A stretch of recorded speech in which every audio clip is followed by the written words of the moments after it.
Boa noite, igreja. Que a paz de Deus esteja com todos nós. Quero começar essa reunião hoje primeiro fazendo uma oração. Se você puder, feche os teus olhos onde você está. Senhor nosso Deus e nosso Pai, nós te louvamos, Senhor, nós te agradecemos pelo dia de hoje. Nós sabemos, Deus, que esses dias têm sido diferentes, que nós temos experimentado situações que jamais imaginaríamos, Deus. Mas apesar de tudo isso, Senhor, nós seguimos confiando na Tua mão que tem nos guardado, que tem nos guiado. Nós seguimos, Deus, descansando em Ti, Senhor, crendo e reconhecendo a Tua soberania, reconhecendo, Pai, que Tu tem cuidado de cada circunstância, Tu tem um propósito para todas elas, Deus, e que não vai ser diferente nesses dias, Deus. E é confiando em Ti, Senhor, que nós nos achegamos nesse momento te pedindo que Tu venha falar com cada um de nós, que Tu se manifeste, Senhor Deus, através das Tuas Escrituras, que Tu fale aos nossos corações, que Tu traga, Deus, luz ao nosso coração, que nós possamos nos arrepender, que nós possamos ser transformados mais uma vez nessa noite, Deus, e que o Teu nome seja glorificado, Pai. Nós reconhecemos o quanto nós somos falhos, o quanto somos pecadores, o quanto somos limitados, Deus. Mas reconhecemos também aqui, Senhor, a Tua graça, a Tua misericórdia e o Teu poder, que é capaz de fazer muito mais do que nós podemos imaginar. Então, Senhor, mais uma vez nessa hora, manifesta a Tua graça nas nossas vidas, Deus, manifesta a Tua misericórdia e se revela a nós. É o que nós pedimos já confiando e Te agradecendo, Senhor, em nome de Jesus. Amém. Então, nesse domingo, o Maurício ele me pediu para trazer a palavra. E eu fiquei bastante contente, de certa forma, porque eu ainda não tinha feito uma pregação nesse tempo de quarentena. E assim como para todos, né, esse tem sido um tempo bem difícil, bem esquisito, bem complicado de se entender. A verdade é que não faz sentido o que está acontecendo lá fora e a gente não consegue enxergar uma saída, a gente não consegue enxergar um desdobramento para tudo isso. Tudo que nos parece é que serão tempos de crises, assim como hoje já é um tempo de crise. E parece que não existe uma luz no fim do túnel. As pessoas elas andam muito preocupadas, andam de certa forma até mesmo se atacando umas às outras. Existe um acirramento, uma tensão muito maior hoje do que se tinha antes de começar essa crise do coronavírus, né? E a verdade é que hoje as pessoas estão completamente divididas. Eu não sei vocês, mas pelo que eu posso observar nas redes sociais e até mesmo no noticiário, existe muita disputa hoje em dia sobre o que de fato está acontecendo e onde é que está a verdade, onde é que está a razão.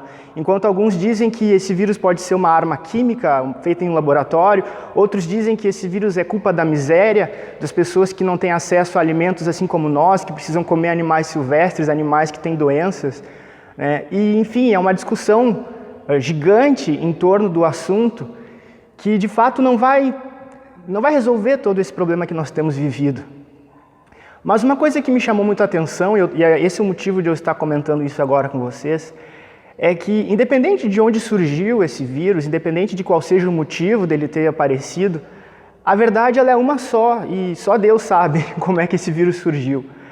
Mas embora as pessoas não reconheçam e não entendam essa verdade, cada um defenda a sua bandeira, cada um defenda a sua opinião, uma coisa está muito claro e muito evidente, é que as pessoas elas estão deixando de cuidar do próximo, estão deixando de se importar com o próximo, porque no momento em que elas se veem numa crise, elas acham que podem agredir alguém, acham que podem ofender alguém, que podem desprezar alguém, simplesmente por ter uma opinião diversa, simplesmente por não concordar e não enxergar as coisas da mesma forma.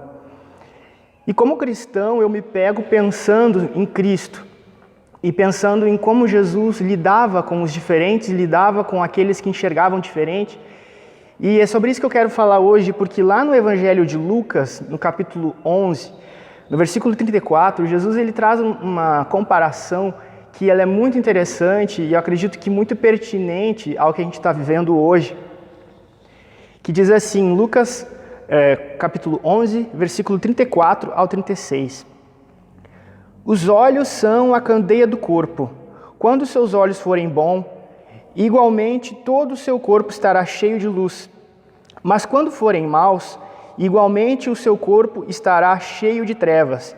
Portanto, cuidado para que a luz que está em seu interior não sejam trevas.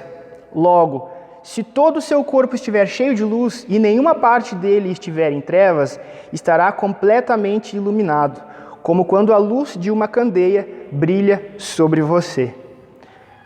Aqui Jesus ele traz o exemplo de uma candeia. A candeia nada mais é do que uma luminária que existia naquela época. Eu, inclusive, separei uma imagem, espero que o Gabi coloque aí para vocês verem. A candeia ela era uma luminária e Jesus ele costumava falar de verdades profundas usando exemplos simples. E não é diferente com relação a essa candeia. Porque Jesus diz assim, os olhos são a candeia do corpo. Então, se os seus olhos são bons, todo o teu corpo vai estar iluminado, vai estar cheio de luz. Mas quando os teus olhos são maus, todo o teu corpo está cheio de trevas. Ora, parando para analisar numa candeia, no exemplo da candeia, a candeia ela era usada de noite, no meio da escuridão. Então pensa bem, 2000 anos atrás não existia energia elétrica, a tecnologia era bem diferente da de hoje. Quando escurecia e eles estavam dentro de casa, eles não enxergavam nada. Mas quando eles tinham uma lamparina, quando eles tinham uma candeia, eles acendiam essa lamparina e assim eles poderiam enxergar as coisas dentro de casa. E agora Jesus fala que os nossos olhos, a forma com que a gente enxerga as coisas, define se nós estamos na luz ou se nós estamos em trevas. Olha que curioso isso. A luz, ela nos faz perceber a realidade que existe ao nosso redor. Assim como naquela época, sem uma candeia, uma pessoa não poderia enxergar o que estava acontecendo na sua volta, assim também uma pessoa que não enxerga direito, aqui Jesus não está falando fisicamente, mas uma pessoa que não tem bons olhos, ela pode não perceber a realidade à sua volta. Ou seja, podem acontecer coisas que ela não percebe. E ainda mais do que isso, a luz, ela também representa a consciência que Cristo nos dá. Quando nós temos consciência do que existe ao nosso redor, quando existe consciência do que está acontecendo na nossa vida, nós conseguimos ver aquilo que outras pessoas de repente não vejam. Sem a luz, as pessoas que vivem no escuro, elas podem ter boas intenções. Mas sem luz, elas não estão vendo. Imagina no exemplo de uma casa escura, uma casa fechada à noite. Não importa o quanto a pessoa seja cuidadosa, ela está no escuro, ela pode pisar onde não deve, ela pode derrubar algo que não deve, porque ela não consegue ver, ela pode fazer o mal sem querer, sem perceber o que está fazendo. E assim também é o ser humano, nós temos necessidades de enxergar as coisas do nosso jeito. O ser humano ele sempre interpreta tudo a partir de si mesmo, né? A nossa visão de mundo, o pessoal gosta de usar a palavra cosmovisão. A forma com que a gente interpreta tudo ao nosso redor, ela é muito particular, porque nós temos uma trajetória, nós temos uma vida onde nós fomos experimentando e conhecendo várias coisas e quando nós enxergamos a realidade, nós interpretamos essa realidade a partir daquilo que nós já conhecemos.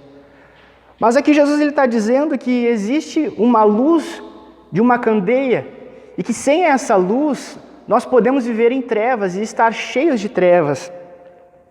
Olha só que interessante, se boas intenções não bastam, quando nós estamos no escuro, quando nós não temos a luz, o que é que nós podemos fazer para abrir os nossos olhos e para reconhecer que precisamos dessa luz?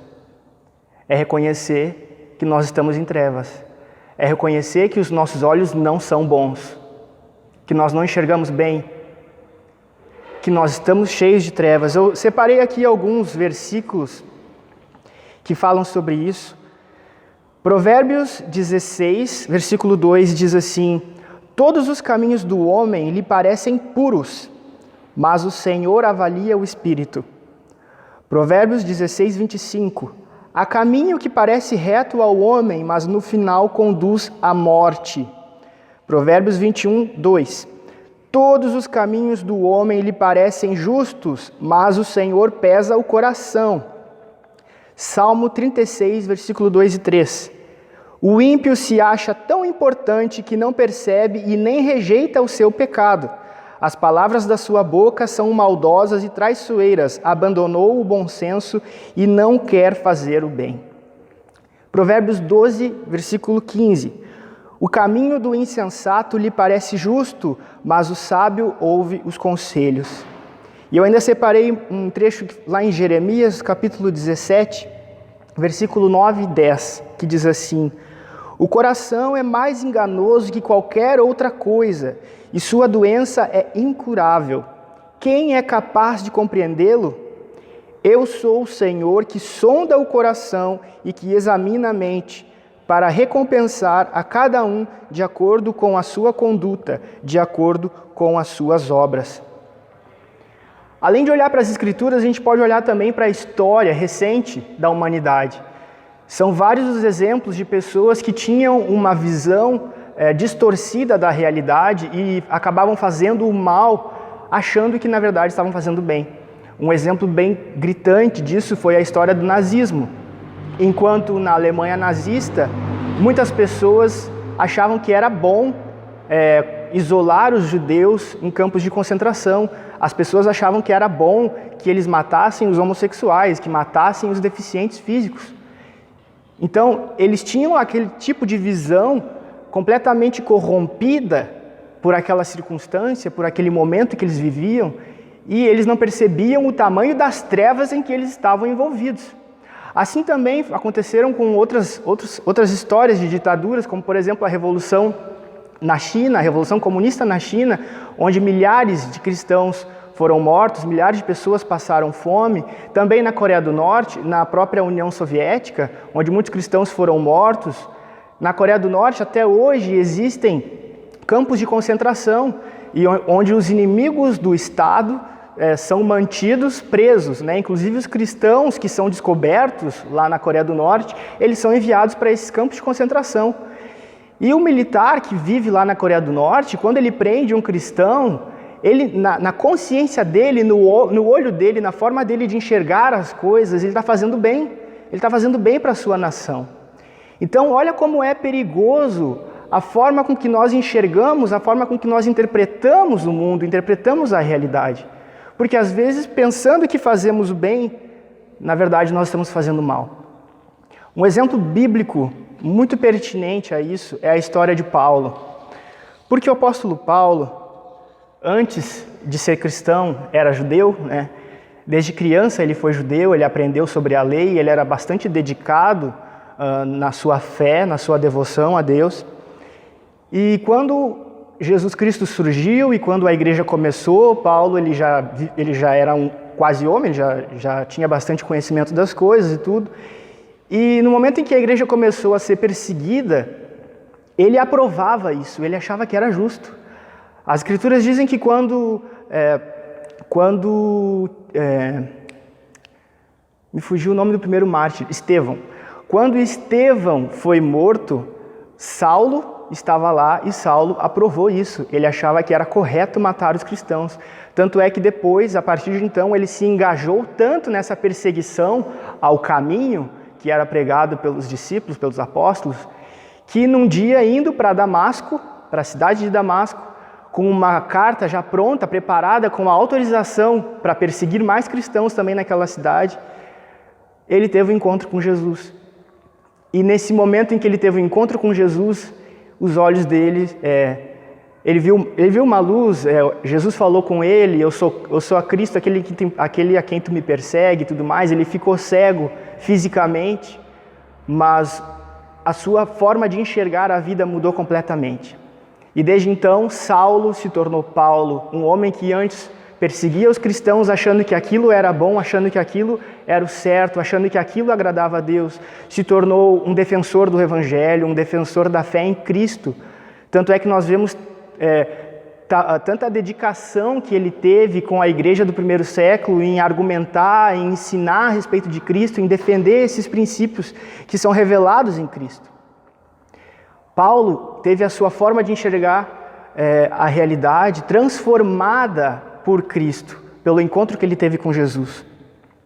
E assim também deve acontecer com todos nós, porque quando nós nos encontramos com Cristo, nós conhecemos a verdade de Deus, ela nos é revelada, né? Todos nós vivemos no nosso mundinho, nos nossos erros, na nossa limitação, nos nossos pecados, mas a partir do momento que nós temos contato com Cristo, nós temos contato com a mensagem do Evangelho, essa mensagem ela nos transforma a nossa forma de ver o mundo. Nós começamos então a reconhecer que nós somos pecadores, que existe uma justiça que deve ser feita e que essa justiça ela se completa em Cristo, porque o nosso pecado estava sobre Cristo. Então as consequências dos nossos erros, a principal consequência dos nossos erros, que é a morte eterna, que é a separação de Deus, ela foi colocada sobre Cristo. E por causa disso, hoje nós temos perdão diante de Deus, nós podemos nos achegar a Ele, mesmo sendo falhos como nós somos, mesmo sendo pequenos como nós somos. Nós passamos a ter consciência do que é certo, daquilo que é justo perante os olhos de Deus e que quase sempre é diferente daquilo que existe em nós, dos nossos desejos, das nossas vontades e da nossa forma de enxergar a vida. E nós também passamos a entender o juízo de Deus, que existe sim um juízo para todos aqueles que não creem em Jesus, que esse juízo vai acontecer no tempo certo, mas que hoje nós vivemos em um tempo de salvação, nós vivemos em um tempo em que Deus decidiu se revelar aos homens para que as pessoas, através do arrependimento, da fé em Cristo Jesus, alcancem salvação. Então, quando nós conhecemos a Cristo, nós reconhecemos que Ele é o caminho, Ele é a verdade, Ele é a vida. E ninguém vai ao Pai a não ser por Ele. Quando nós começamos a enxergar as coisas dessa forma, quando nós começamos a enxergar que não existe mérito em nós para merecermos a Deus, para nos aproximarmos de Deus, para recebermos a bênção de Deus, pelo contrário, foi Deus quem nos amou primeiro, foi Deus que entregou o Seu Filho por nós, quando nós ainda nem o conhecíamos. Quando nós começamos a entender tudo isso, nós nos apropriamos do que diz lá em João 3, 16 ao 18, que fala assim: porque Deus tanto amou o mundo, que deu o seu Filho unigênito, para que todo aquele que nele crer não pereça, mas tenha a vida eterna. Pois Deus enviou o seu Filho ao mundo, não para condenar o mundo, mas para que este fosse salvo por meio dele. Quem nele crê não é condenado, mas quem não crê já está condenado por não crer no nome do Filho unigênito de Deus. Nós entendemos que Deus, Ele amou o mundo de tal maneira que entregou o seu único Filho. Esse Filho que, de acordo com João, no início do Evangelho de João, diz, que no princípio ele já existia e ele estava com Deus quando todas as coisas foram criadas e por intermédio dele todas as coisas foram criadas. Esse mesmo Filho que abriu mão da sua glória, abriu mão de estar no céu com o Pai, se tornou homem humilde, foi humilhado, foi pobre, foi desprezado, foi perseguido e ainda assim foi morto injustamente. Quando nós percebemos o tamanho de tudo isso, nós percebemos o tamanho da misericórdia de Deus, o tamanho da graça que Deus oferece a pessoas tão pequenas, tão falhas, tão pecadoras como nós. E quando nós percebemos o tamanho de tudo isso, é impossível que os nossos olhos, que a nossa forma de enxergar, ou usando essas palavras mais seculares, que a nossa cosmovisão ou que a nossa ideologia, ela permaneça intacta da mesma forma de antes de conhecermos a Deus. É impossível que ela permaneça a mesma, porque Jesus, a mensagem de Cristo, ela revoluciona o nosso interior. Ela nos apresenta uma verdade de quem nós somos, como se ela nos despisse e mostrasse todos os erros que existem dentro de nós, mas ao mesmo tempo também mostra os braços de Deus estendidos para nos envolver, para nos abraçar, para nos acolher como filhos dele. É interessante analisar as Escrituras e as coisas que Jesus foi falando, porque teve um determinado momento, lá em João capítulo 8, versículo 12, que Jesus ele disse assim... falando novamente ao povo, Jesus disse: eu sou a luz do mundo, quem me segue nunca andará em trevas, mas terá a luz da vida. Eu sou a luz do mundo, quem me segue nunca andará em trevas. A gente olha esse versículo assim, de uma forma isolada, e ele já é profundo, ele já é interessante. Porque Jesus está dizendo que aqueles que o seguem não andam em trevas. Mas se a gente analisar o contexto, Jesus falou aqui exatamente após absolver aquela mulher adúltera. Vocês se lembram da história que tem lá em João 8, da mulher que foi pega em adultério? E então os fariseus, os mestres da lei, aqueles que eram contra Jesus, que queriam que Jesus caísse em contradição, Eles pegaram aquela mulher adúltera, levaram até Jesus dizendo, olha, a lei de Moisés diz que nós temos que apedrejar. E tu vai dizer o quê? Tu vai contra a lei de Moisés? E Jesus olha para eles, olha para aquela situação e ele fala assim, quem não tem pecado, que atire a primeira pedra. E a palavra diz que um a um eles foram jogando as pedras no chão, largando suas pedras e indo embora, até que ficou apenas Jesus e aquela mulher. E Jesus chega para aquela mulher e diz assim, onde estão os teus acusadores? E ela fala, já foram embora, não tem mais nenhum. E Jesus diz assim, eu também não te condeno, vá e não peques mais. E falando novamente ao povo, Jesus disse, eu sou a luz do mundo, quem me segue nunca andará em trevas, mas terá a luz da vida. Jesus é tão surpreendente porque além de nos trazer consciência do perdão de Deus, além de nos trazer consciência da misericórdia que Deus tem para pessoas falhas e pecadoras como nós, como aquela mulher adúltera, Ele também nos traz a consciência de que existe uma nova vida que Ele nos dá. De que existe uma nova história para todo aquele que crê nele. Enquanto aquela mulher que vivia em trevas, aquela mulher que havia feito coisas erradas, coisas contrárias à lei, inclusive merecendo a morte diante da lei, Jesus diz, eu sou a luz do mundo, quem me segue nunca andará em trevas. Ou seja, a partir do momento que nós andamos com Jesus, nós passamos a ressignificar a nossa vida e a mudar as nossas prioridades, mudar os nossos hábitos, mudar os nossos conceitos. Começamos a rever os nossos planos, rever os nossos sonhos, de tal forma que nós já não vivemos mais em trevas, de tal forma que a gente já não faz mais aquilo que é mal, aquilo que, mesmo sem querer, acaba atrapalhando a nossa vida ou a vida do nosso próximo, a vida das pessoas que estão na nossa volta. Só que, apesar disso, muitas pessoas, elas conhecem Jesus. Muitas pessoas, elas ouvem a verdade do Evangelho, muitas pessoas vêm à igreja e elas abandonam a velha ideologia, a velha cosmovisão que elas tinham, de achar que a felicidade justifica fazer o mal para o outro, de que o prazer, buscar o prazer justifica tu fazer o mal para o próximo, tu ser arrogante. As pessoas, elas vão abandonando esse tipo de cosmovisão, esse tipo de ideologia, esse tipo de forma de ver a vida. E elas passam a ter, então, os olhos bons, como aquela parábola que Jesus usou da candeia. Mas também existe uma segunda coisa que acontece no caminho dessas pessoas, que é conhecer a luz, conhecer a verdade, mas rejeitar essa verdade. No Evangelho de João, capítulo 3, versículo 17, continua o texto que a gente tinha lido antes, que diz assim, este é o julgamento. A luz veio ao mundo, mas os homens amaram as trevas e não a luz, porque as suas obras eram más. Quem pratica o mal odeia a luz e não se aproxima da luz, temendo que as suas obras sejam manifestas. Mas quem pratica a verdade vem para a luz, para que se veja claramente que as suas obras são realizadas por intermédio de Deus. Sabe o que nós podemos ver? Que muitas pessoas, elas se aproximam de Deus, elas conhecem a Deus, elas conhecem a verdade, elas têm a luz sobre si, elas conseguem enxergar perfeitamente, mas elas voltam para as trevas, elas preferem as trevas, elas preferem a sua velha vida, preferem aquilo que Jesus morreu para libertar elas. Muitas vezes essas pessoas se apropriam dessa ideologia cristã, se apropriam dessa cosmovisão cristã, dessa forma de viver, da tradição cristã, e vão à igreja, vão às missas e confessam o nome de Jesus, mas com as suas atitudes elas contradizem completamente aquilo que elas confessam. Isso se chama hipocrisia. Infelizmente, isso é muito comum.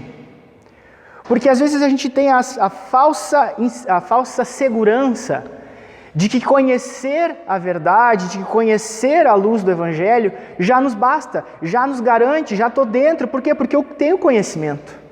Só que ninguém é salvo por conhecer. Ninguém é salvo pelo seu intelecto, ninguém é salvo pela sua capacidade intelectual, de raciocínio. Nós somos salvos por crer em Jesus, por crer na verdade. Ele é o caminho, a verdade e a vida.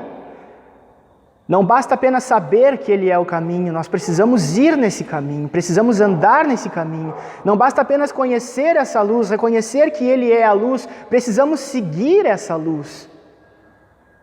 Caso contrário, serão apenas palavras, serão apenas canções, serão apenas tradições vãs, coisas que nós fazemos, mas permanecemos em trevas. Saber não adianta se essa fé não for acompanhada de obras. Tiago fala isso nas cartas. Ele diz que aquele que ouve a mensagem do Evangelho e não pratica é como um homem que chega diante do espelho e que consegue se enxergar e ver de fato como realmente é, mas que depois que sai do espelho, da frente do espelho, logo já se esquece de tudo e passa a viver como se nada tivesse acontecido.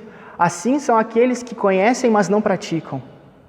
Também é em Tiago que diz que a nossa fé ela não pode ser da boca para fora, mas ela deve ser acompanhada de obras. Inclusive ele diz o seguinte, você diz que crê em Deus, que bom, porque até os demônios creem e tremem de medo de Deus. Aquele que crê em Deus deve também agir conforme essa fé, conforme essa confissão. Não basta apenas da boca para fora, não basta apenas a aparência. Pelo contrário, Deus sonda o nosso coração, Deus nos conhece.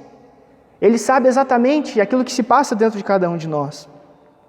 Sempre que a luz é revelada, nós temos duas opções, nós temos dois caminhos a seguir.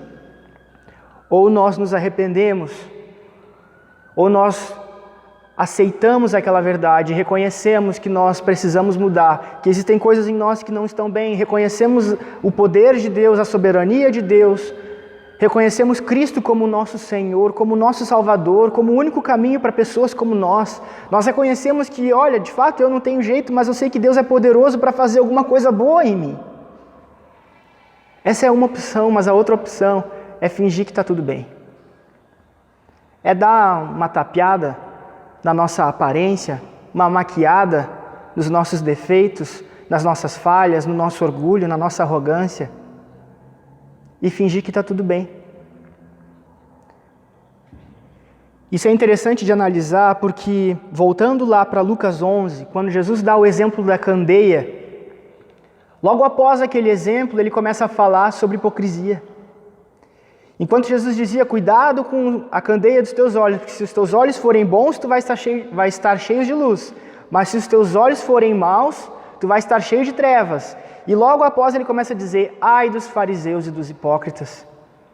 E ali existe uma lista, uma série de ais que Jesus vai falando, porque eles se preocupavam em separar até mesmo a hortelã para dar de oferta para Deus, mas não se preocupavam com o interior do seu coração, porque eles faziam coisas que aparentemente eram boas, mas que não se preocupavam com a sua essência. E o restante do capítulo 11 é todo falando sobre isso, todo falando sobre hipocrisia. E não sendo isso ainda o suficiente, lá em Lucas 12, Jesus começa falando, tenham cuidado com o fermento dos fariseus, que é a hipocrisia. Tenham cuidado, sabe por quê? Porque às vezes a gente pensa que simplesmente por ter conhecido a verdade, por ter conhecido a Deus, nós já estamos garantidos, e isso não é verdade. A verdade é que muitas pessoas, elas não têm compromisso com Deus. Elas não têm sinceridade, uma devoção sincera com Deus. Pelo contrário, elas apenas querem mascarar, elas apenas querem viver de uma forma confortável, como se tentassem conciliar a sua maldade, os seus pecados, com uma aparência de devoção, com uma aparência de santidade. Ninguém esconde nada de Deus. Ele sonda os nossos corações. Jesus fala, tenham cuidado com o fermento dos fariseus, e ele diz assim, porque tudo aquilo que foi feito em oculto será dito às claras, tudo aquilo que foi dito sussurrando vai ser gritado nos telhados. Nós podemos nos esconder dos homens, nós podemos nos esconder da nossa família, das pessoas à nossa volta, mas nós não nos escondemos de Deus. Os olhos do Senhor estão sobre toda a terra e Ele sonda as nossas motivações mais profundas. Ele sabe quando nós estamos sendo irresponsáveis de propósito, ou quando nós não sabemos o que estamos fazendo. Olhem que interessante, que depois, no capítulo 12 de Lucas, Jesus ele volta ao exemplo da candeia. E agora ele usa de uma forma um pouquinho diferente, mas ele fala assim lá no versículo 35.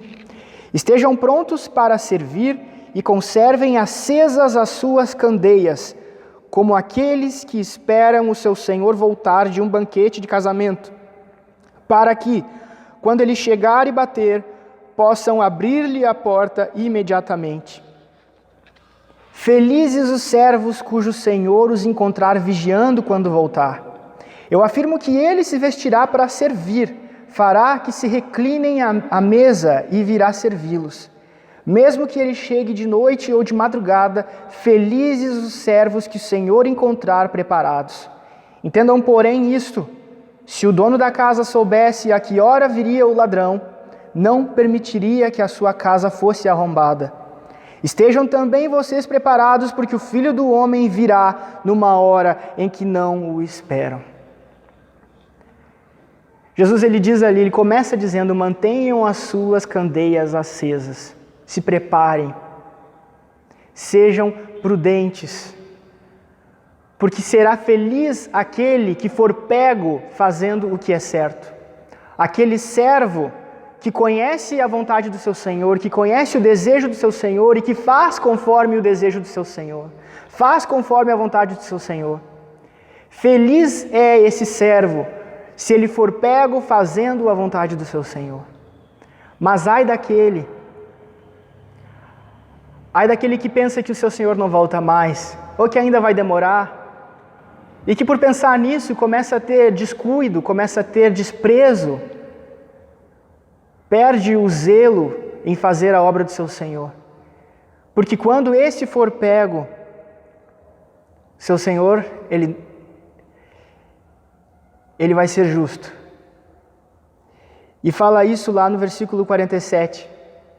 Aquele servo que conhece a vontade de seu Senhor e não prepara o que ele deseja, nem o realiza, receberá muitos açoites.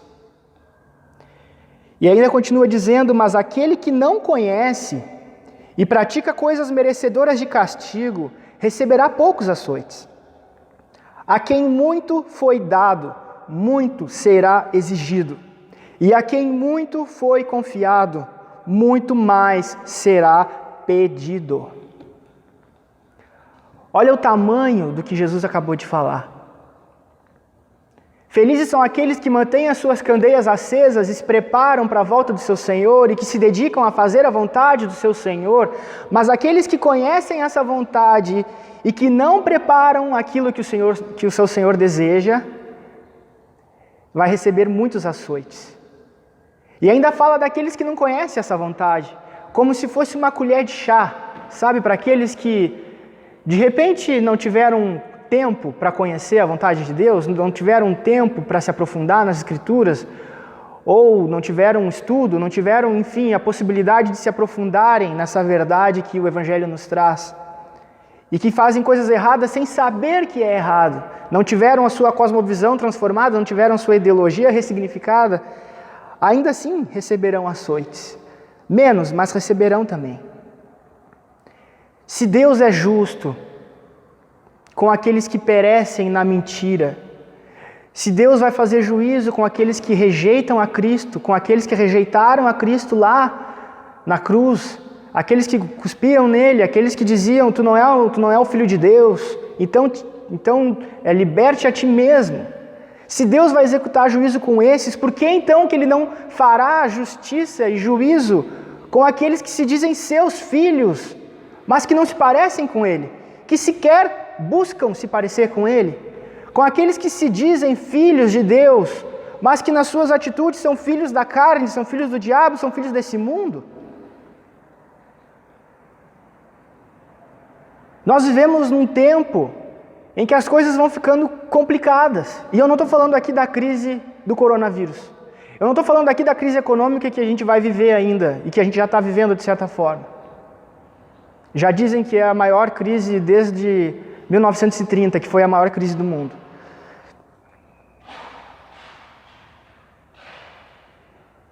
Nós vivemos tempos em que a igreja, aqueles que se chamam povo de Deus, vivem em crise. E aqui eu falo de uma crise de fé, uma crise de apostasia. As pessoas abandonam a verdade, as pessoas já não querem mais enxergar conforme a luz de Cristo. Elas preferem as trevas. Porque o próprio Jesus alertou que nos últimos tempos haveriam falsos messias, mas também falsos mestres que fariam maravilhas e que enganariam a muitos, e talvez até mesmo os escolhidos por Deus. Ele diz isso em Mateus 24, 24.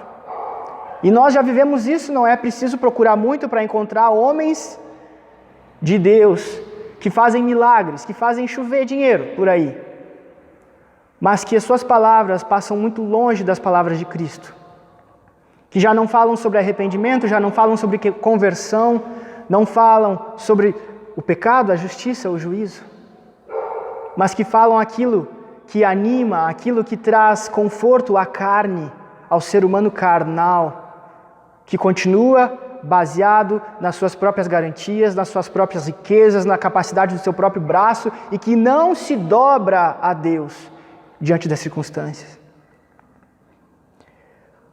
Paulo advertiu Timóteo, e isso a gente vê lá em 2 Timóteo, capítulo 4, versículos 13 e 4, em que ele fala assim: pois virá o tempo em que não suportarão a sã doutrina, ao contrário, sentindo coceira nos ouvidos, juntarão mestres para si mesmos, segundo os seus próprios desejos. Eles se recusarão a dar ouvidos à verdade, voltando-se para os mitos. Nós estamos vivendo isso, e a tendência é que isso piore cada vez mais. Foi o apóstolo Paulo também que disse, se eu não me engano, nessa mesma carta, que nos últimos tempos as pessoas, os homens, eles seriam arrogantes, seriam caluniadores, seriam amantes dos prazeres, mais amantes dos prazeres do que amantes de Deus, e que teriam aparência de piedade, mas que negariam o poder do Evangelho com as suas atitudes. Sabe o que isso significa? Pessoas vivendo em trevas dentro da igreja. Pessoas vivendo em trevas com aparência de piedade, com aparência de devoção a Deus, com aparência de compromisso com Deus, mas negando a verdade do Evangelho, negando o poder de Deus nas suas próprias ações, nas suas escolhas, nas suas decisões. Eu não sei vocês, mas isso é grave. Isso é muito grave. Nesses dias de quarentena, eu tenho me questionado muito a respeito disso. Sobre como vai o nosso compromisso com Deus, o nosso empenho com Deus. Porque se Jesus ele entregou tudo, Jesus ele se esvaziou naquela cruz por nós. E nós vemos os apóstolos fazendo o mesmo depois na história da igreja, eles se entregaram completamente a Cristo. E hoje nós vemos cristãos que tropeçam ainda por não conseguirem abandonar o pecado. Enquanto muitos morreram por não negar a sua fé em Cristo. Hoje no Brasil, os cristãos perecem porque não conseguem abandonar o seu erro. Porque os pregadores não falam sobre arrependimento, mas falam aquilo que convém. E muitas vezes convém apenas financeiramente ainda. Eu não sei vocês, mas antes dessa crise aparecer, eu já me questionava muito sobre a crise que as igrejas vivem nesse tempo. Onde foi parar a pregação do Evangelho? Onde foi parar a pregação sobre a cruz de Cristo? Onde estão os cristãos que negam a si mesmo e que carregam sua própria cruz? E eu fiz esse questionamento olhando para mim, apontando para mim. E não é fácil isso. Não é fácil, porque nós conseguimos ver o quanto o pecado se agarra firmemente em nós. Como diz o escritor de Hebreus. Mas que apesar disso, nós podemos olhar para Cristo, Nós podemos olhar para todos aqueles que já vieram antes de nós, todos aqueles que enfrentaram as suas dificuldades, todos aqueles que enfrentaram a sua própria pequenez, suas próprias limitações, todos aqueles que também eram errantes, assim como nós somos, mas que confiaram em Deus os seus dias, confiaram em Deus o seu caminho, e Deus foi fiel para fazer o seu querer na vida deles. Nós também podemos fazer o mesmo. Nós também podemos abrir mão da nossa vontade, nós podemos abrir mão do velho homem, do velho eu, confiando que Deus tem poder para nos dar vitória sobre os nossos pecados, sobre as nossas fraquezas, sobre as nossas circunstâncias que muitas vezes nos abalam, porque Ele é fiel. A verdade é que o deserto do cristão não é o coronavírus. O deserto do cristão não é a crise econômica. O deserto do cristão é essa vida na terra. Porque a nossa terra prometida não está aqui. A nossa terra prometida, ela está com o Pai. O próprio Cristo disse: na casa do meu Pai há muitas moradas. Se não fosse assim, eu não teria dito que iria preparar lugar para vocês. A nossa terra prometida é junto com o Pai. Nós aqui vivemos num deserto, às vezes com coronavírus, às vezes com crise econômica, ou às vezes com fartura, mas em todo tempo sendo preparados para aquilo que Deus quer fazer. Que nós possamos ter responsabilidade diante de Deus. Entender que essas crises, elas não nos dão o direito de abandonar a nossa fé, de abandonar o nosso compromisso, a nossa entrega com Deus. Pelo contrário, é mais uma oportunidade que nós temos de perseverar, de manter a nossa confissão de fé em Cristo, reconhecendo que Ele é o nosso Senhor, que Ele é nosso Deus, apesar das circunstâncias à nossa volta. Quando nós olhamos para as Escrituras, são tantas coisas que às vezes nos trazem questionamento. Eu não sei vocês, mas quando eu olho para Apocalipse, capítulo 6, e lá João, se eu não me engano é o capítulo 6, lá João ele descreve uma multidão de vestes brancas. E ele fala assim: eu vejo uma multidão com vestes brancas de toda língua e nação, de todas as tribos, uma multidão incontável. Então ele ouve, se eu não me engano, ele ouve a voz de um anjo que diz que essa multidão são aqueles que morreram durante a grande tribulação. Eu não sei como você interpreta as Escrituras, mas eu particularmente acredito que haverá o arrebatamento da igreja e que a partir desse arrebatamento vai se iniciar o período de grande tribulação que a Bíblia descreve.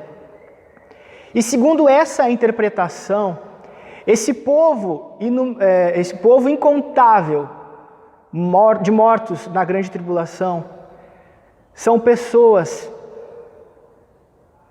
que viram o arrebatamento da igreja e que não subiram. São pessoas que ficaram para trás. Pessoas que viram, de repente, irmãos, conhecidos, familiares, amigos sendo arrebatados, sumindo, desaparecendo da face da terra, tendo plena consciência de que foi o arrebatamento, que estava se cumprindo uma promessa das Escrituras, uma promessa de Cristo. E fica para trás.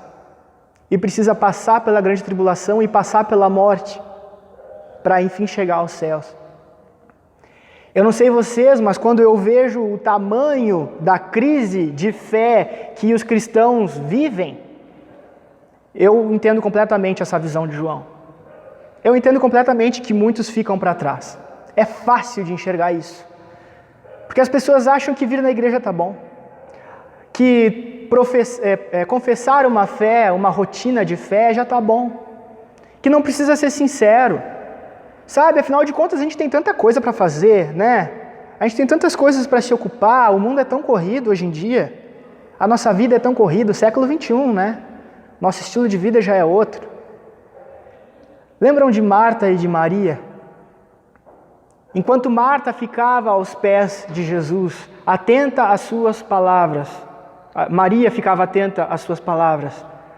Marta se ocupava com as tarefas do lar. E às vezes eu fico pensando isso, nós temos acesso às palavras de Deus, mas nós buscamos outros afazeres. Jesus nem sempre esteve dentro daquela casa, mas Marta sempre teve uma casa para limpar. Marta sempre teve seus afazeres. Mas quando ela teve a chance de ter as palavras de Jesus, ela preferiu se ocupar. Muitas vezes nós fazemos isso também com a nossa fé.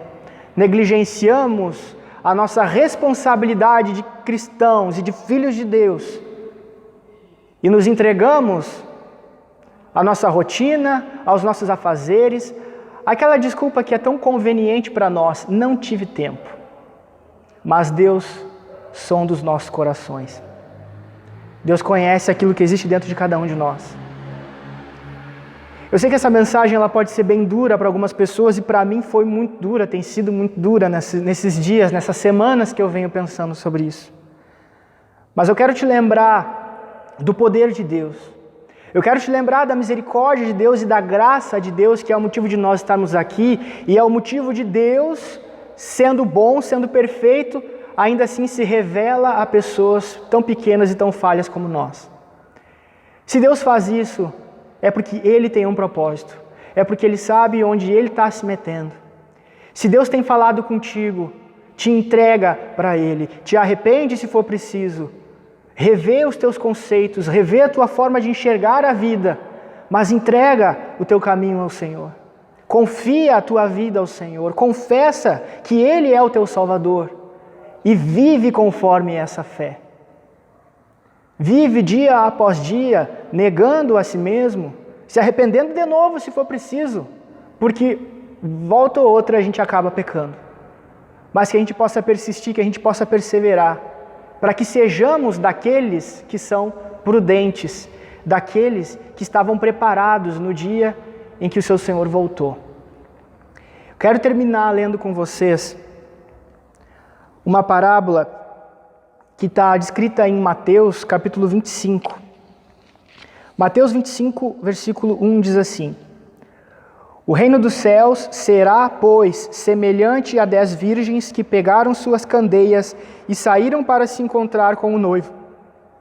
5 delas eram insensatas e 5 eram prudentes. As insensatas pegaram suas candeias, mas não levaram óleo. As prudentes, porém, levaram óleo em vasilhas, junto com as suas candeias. O noivo demorou a chegar e todas ficaram com sono e adormeceram. À meia-noite, ouviu-se um grito: o noivo se aproxima, saiam para encontrá-lo. Então todas as virgens acordaram e prepararam suas candeias.